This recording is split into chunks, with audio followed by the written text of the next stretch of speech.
Welcome back to our channel where we take a closer look at the world of crime. In this video, we're diving into the gruesome reality of the killers behind some of the most infamous murders committed by criminal organizations. It's no secret that murder is often a tool used by criminals to maintain power and control. Whether it's because trust has been lost or the target has talked to the police, the fact remains that almost every major criminal organization has been responsible for a murder. But who are the people behind these murders?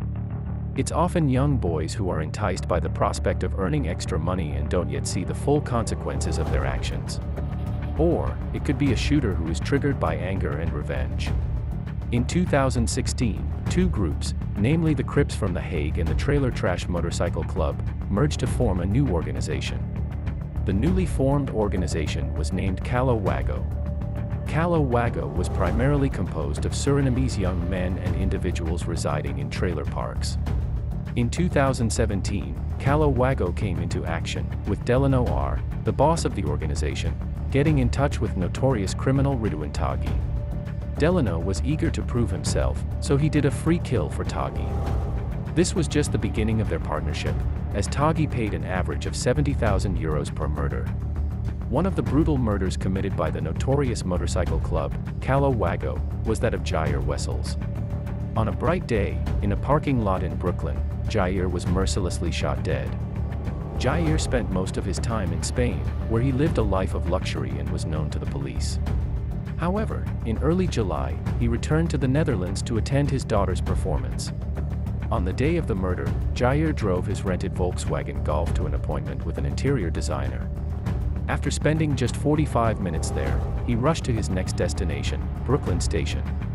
As Jair was en route to the station, a black car pulled up and parked in the lot. Moments later, as Jair entered the parking lot and parked his car, a man approached him and began firing several shots in front of many witnesses. Although Jair was resuscitated, he sadly passed away shortly after being admitted to the hospital. One of those involved in this murder was Ridouan Taghi, a member of the motorcycle gang Caloh Wagoh. He was the driver of the getaway car. After the murder, the two flee. They drive straight to a second getaway car. When they get there, they want to set the first getaway car on fire.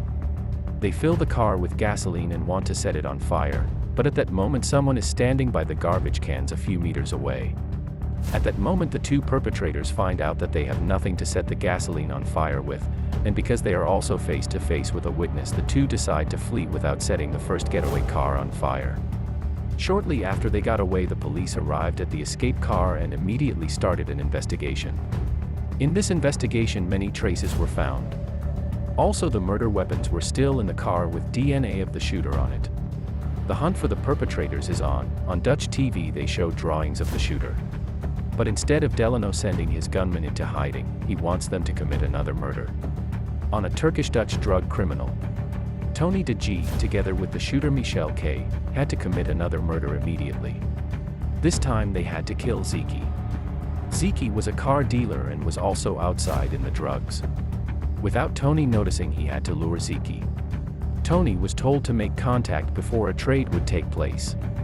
Because Ridouan had done business with Ziki in the past, he was suitable for this. But Ridouan doubted this, because the last trade he did with Ziki had not gone very well. Ziki was a car dealer, and Ridouan's father had a car wash business. Ridouan knew that his father and Ziki were better friends. Ridouan lied, then his father made the appointment. Ridouan's father was also a member of Caloh Wagoh. When Ridouan, his father, and Ziki had arranged to meet, Ridouan had taken a picture during this appointment. This picture he had sent to Delano. Ridouan thought he had fulfilled his task. But instead, he later heard that Ziki had to die. Ridouan felt deceived. Ziki had to die because of a stolen batch of drugs, and Ridouan had to commit this murder. Delano had also told Ridouan that fleeing did not help anymore and that he might as well commit this murder too. This because, according to Delano, he already had one foot in prison, because the car had not burned down. And a lot of evidence was found in the car. Ridouan then started stalling. He interfered for reconnaissance every time. He sent pictures of street signs, pretending to be searching. From then on, he was pressured by Delano. Delano became increasingly impatient, threatening Ridouan more and more. When Ridouan can't take it any longer, he decides to go into hiding. Although Tony is in hiding, Zeki is eventually killed. In Rotterdam, Zeki is shot dead in his car. Later, another driver saw Zeki dead in his car and called the police. He had told someone he knew that he had to go to an appointment to rent a car. Gregor, Delano's right-hand man, is said to have eventually ordered this murder. Greg would have received the request from a friendly Turkish drug baron. Meanwhile, at the time the murder was committed, Tony was in hiding in Spain. To escape from Delano and the Dutch police.